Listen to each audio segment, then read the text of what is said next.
Citizens speak out. People in Iran, Jordan, Libya, Palestine, United Kingdom, United States and Yemen are among those demanding greater human rights and equality through their government's social and political changes that serve the best interest of all fellow countrypersons.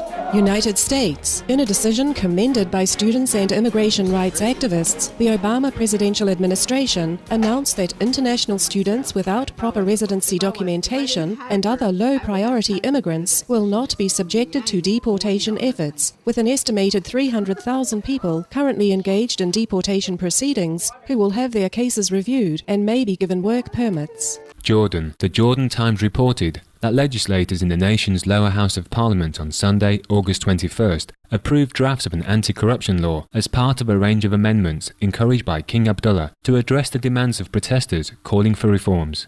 Palestine. The Palestinian News Network reported on August 22nd that the World Federation of Trade Unions has launched an international campaign for recognition of Palestine as an independent state, along with other conditions such as Palestinian prisoners being released and the halting of harm to all Palestinians. Meanwhile, the Palestinian Center for Development and Media Freedom spoke out against Israeli arrest on Sunday, August 21st, of journalist Asid Amaneh. Iran, reiterating an earlier call from US President Barack Obama, Secretary of State Hillary Clinton urged for the immediate release of US hikers Shane Bauer and Josh Fatal as she spoke out against their sentencing to 8 years in jail. Yemen. Shura Council President Abdulaziz Abdulghani, who was the third most powerful political figure in Yemen, passed away on Monday, August 22nd, of wounds he sustained during an attack on the presidential palace on June 3rd. Libya. Although it was discovered that Colonel Muammar Gaddafi's two sons had not been arrested as previously thought, European Union Foreign Policy Chief Catherine Ashton stated on Tuesday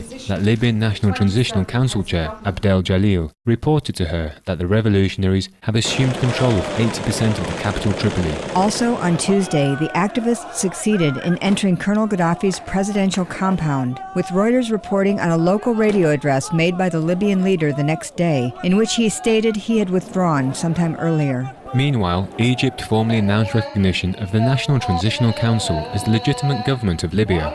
As we mourn the loss of lives and sympathize with the injured and suffering, we pray that the conflict in all nations may end, and that people everywhere decide to live in shared freedom and dignity as a peaceful world.